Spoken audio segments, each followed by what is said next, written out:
सच्चाई ये है कि भारतीय जनता पार्टी ने जानबूझ करके दंगा कराया और जीरो टॉलरेंस की अगर बात थी तो आखिरकार पर्याप्त पुलिस क्यों नहीं थी। मुझे उम्मीद है कि न्यायालय से न्याय मिलेगा। बहराइच जो कुछ हुआ है, मैं अपने पत्रकार साथियों का धन्यवाद देना चाहता हूं और खासकर उन यूट्यूबर्स को, उन तमाम सोशल मीडिया के लोगों को जिन्होंने निष्पक्ष होकर के सच्चाई सामने लाने का काम किया। और सच्चाई ये है कि भारतीय जनता पार्टी ने जानबूझ करके दंगा कराया, क्योंकि उनको पता है कि चुनाव आ गया है, किसी भी सवाल का जवाब जनता में नहीं दे सकते हैं, इसीलिए राजनीतिक लाभ लेने के लिए जानबूझ करके भारतीय जनता पार्टी ने दंगा कराया है। और जीरो टॉलरेंस की अगर बात थी तो आखिरकार पर्याप्त पुलिस क्यों नहीं थी, पर्याप्त प्रशासन का इंतजाम क्यों नहीं था, और जो जानकारी में था प्रशासन को उसके बावजूद भी नहीं किया कुछ भी। मुझे उम्मीद है कि न्यायालय से न्याय मिलेगा। लोगों की गिरफ्तारी हुई है, क्या स्वरूप रहेगा? दो सीटें कांग्रेस को देने की बात चल रही है। अब भारतीय जनता पार्टी जिसको चाहे उसको गिरफ्तार कर ले, पत्रकार साथी भी गिरफ्तार हो जाते हैं।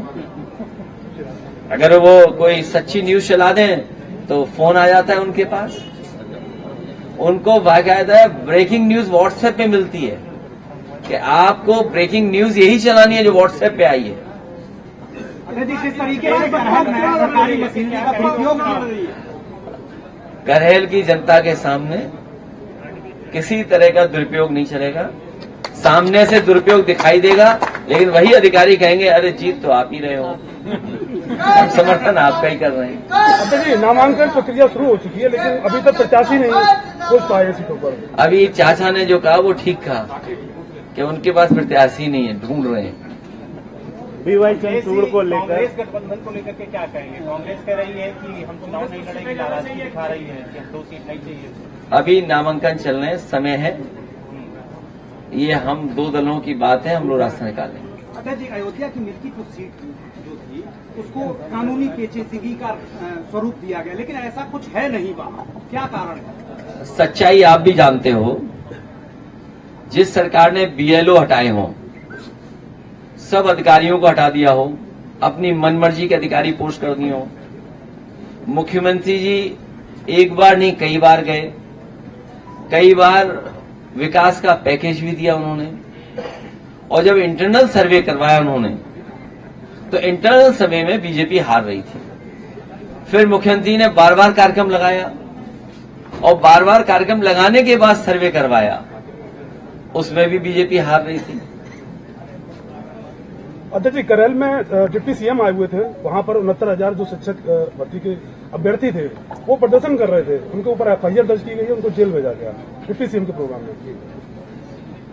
मैंने पहले भी कहा आपसे कि ये किसी को न्याय नहीं दे सकते। भारतीय जनता पार्टी किसी को भी न्याय नहीं दे सकती। जो न्याय नहीं दे सकता वो सम्मान भी नहीं कर सकता। और लोकतंत्र की खूबसूरती यही है कि अगर कोई विरोध कर रहा है, कोई नाराजगी है, तो कम से कम उसकी बात सुननी चाहिए। ये जो सत्ता की ताकत से जो मुकदमे लगाए या जेल भेजा है या उनको परेशान किया जा रहा है, यही जनता है, इनका हिसाब किताब करेगी इस चुनाव में। एक बार मुख्यमंत्री, उप मुख्यमंत्री और कई बार रोजगार के मेले, विकास के मेले जो है दिखाई, क्या लगेगा? अब सरकार पे उतना समय नहीं है जितना समय था उन पर। जितनी सरकार चल रही है अब उतना भी समय उनके पास नहीं है। ये सरकार जाने वाले लोगों की है। जनता इनको इस चुनाव में हरा करके विदाई का रास्ता खोल देगी। डीएपी खाद को लेकर मारामारी चल रही है, कहीं खाद नहीं है। और अभी मान लीजिए धान तैयार होने जा रहा है, क्या सरकार का इंतजाम है कि किसानों को सही कीमत दे देंगे? जिन लोगों ने कहा कि किसानों की हम आय दोगुनी कर देंगे, धान तैयार हो गया, क्या तैयारी है धान खरीदने की? किसानों को पराली जलाने से रोका जा रहा है। ये पराली वाला बड़ा सवाल है। सरकार को किसान के साथ अन्याय नहीं करना चाहिए। सर, एक सवाल है, अभी इलेक्शन के दौरान भी आपने ईवीएम को लेकर सवाल खड़े किए। आप एलन मस्क में भी ईवीएम पे सवाल खड़े किए, इवन अमेरिका में भी अब इसको सपोर्ट नहीं मिल रहा है।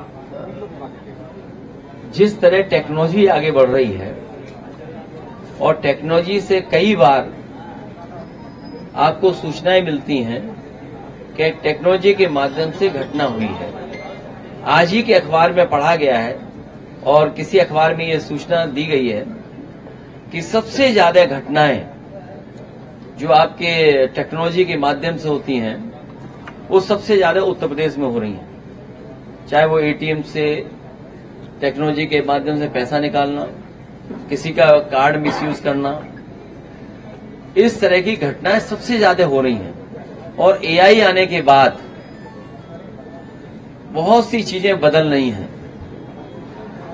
जर्मनी जैसा देश जो विकसित है वो अपने यहां कहता है कि अगर ईवीएम इस्तेमाल होगी तो वो अनकॉन्स्टिट्यूशनल होगी।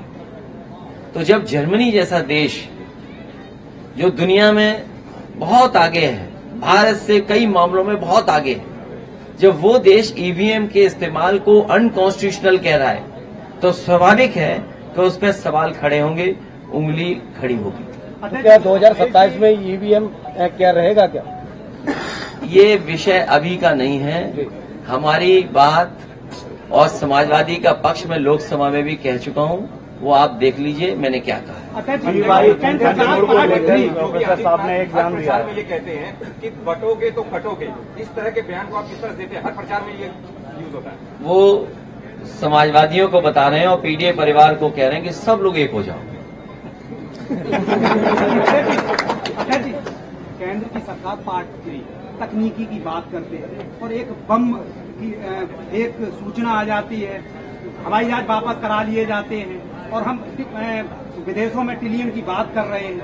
मेरे पत्रकार साथी, आपको मैं याद दिलाना चाहता हूं, उत्तर प्रदेश के मुख्यमंत्री जी ने कहा था कि विधानसभा में आरडीएक्स आ गया है और जब उसकी जांच हुई तो पता लगा है वो खैनी वाला मसाला था कि वो जो कभी कभी लकड़ी के में इस्तेमाल होता है। तो ये बात तो विधानसभा की मैं कह सकता हूं। अब ये बम वाली बात आ रही है तो सिक्योरिटी बढ़ानी चाहिए सरकार को, और सरकार की भी मंशा यही होगी कि सिक्योरिटी बढ़ जाए। अब कहाँ की सिक्योरिटी बढ़ाना चाहते हैं या डराना चाहते हैं, ये तो सरकार ही बेहतर बता पाएगी। लेकिन बड़े बड़े सवाल खड़े हो रहे हैं, बड़े बड़े सवाल खड़े हो रहे हैं। हालांकि वो समय नहीं है उन बातों को कहने का। कनाडा जैसा देश कुछ बात ऐसी कह रहा है जिससे भारत का सम्मान को ठेस पहुंच रही है। अमेरिका भी वही